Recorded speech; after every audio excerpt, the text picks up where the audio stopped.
La bourse de Paris clôture dans le vert ce soir. Le CAC 40 gagne 1,21% à 5 558 points. Les investisseurs ont accueilli favorablement sur l'ensemble de la séance la levée d'une partie des incertitudes en ce qui concerne l'élection présidentielle américaine. Engagé dans une contestation du résultat depuis le jour de l'élection présidentielle, Donald Trump avait également refusé à l'équipe de Joe Biden tous les éléments qui pourraient permettre une transition en douceur. L'équipe du futur président des États-Unis n'avait par exemple pas eu accès aux dossiers en cours ni même à des outils sécurisés pour s'organiser.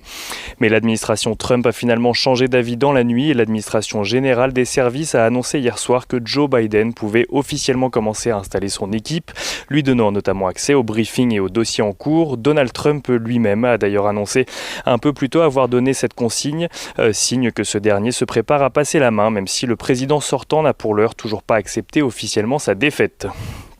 Mais les investisseurs accueillent également très favorablement la probable nomination de Janet Yellen au Trésor américain. Si l'annonce venait à être officielle, l'ancienne présidente de la Fed devra tout de même voir sa nomination validée par le Sénat avant de pouvoir prendre ses fonctions. Toujours est-il que l'espoir de cette nomination fait souffler un vent d'optimisme sur les marchés qui se souviennent de sa politique accommodante à la tête de la Fed et espèrent que cela pourra agir en faveur d'un plan de relance budgétaire massif à l'économie américaine.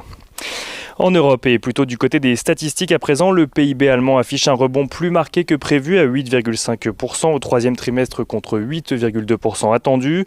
L'indice IFO du climat des affaires en Allemagne toujours affiche lui un recul limité à 90,7 points en novembre contre 92,7 points au mois d'octobre. En France, le climat des affaires calculé par l'INSEE plonge de 11 points au mois de novembre et ressort à 79 points. Un niveau notamment plombé par les activités de commerce et de services, activités les plus touchés par les mesures de restriction. Et on regarde à présent les valeurs à la bourse de Paris. Air France gagne un peu plus de 11% ce soir alors que le ministre de l'économie Bruno Le Maire a annoncé être en mesure de garantir la survie de la compagnie aérienne hier dans une interview à Bloomberg. Les valeurs pétrolières et parapétrolières s'apprécient également alors que le baril de Brent se rapproche ce soir des 48 €. Total gagne 5,66%. Vallourec gagne lui 23,13% tandis que Technip gagne 11,25%. Total qui annonce un plan de départ volontaire en France concernant essentiellement ses activités de siège. Une solution qui permettrait au groupe de dégeler les embauches afin d'attirer de nouvelles compétences. Et ce soir, les foncières commerciales s'apprécient également. Unibail et Rodamco gagnent 7,68% tandis que Mercialis s'apprécie de 9,89%. Et on finit avec l'agenda de la journée de demain. Demain, de nombreuses statistiques sont attendues au programme avec notamment les commandes de biens durables pour le mois d'octobre aux États-Unis, mais aussi les dépenses et les revenus des ménages en octobre et aux États-Unis toujours. Les investisseurs qui prendront également connaissance de l'indice de confiance de l'Université du Michigan pour le mois de novembre ainsi que du PIB au troisième trimestre aux États-Unis toujours.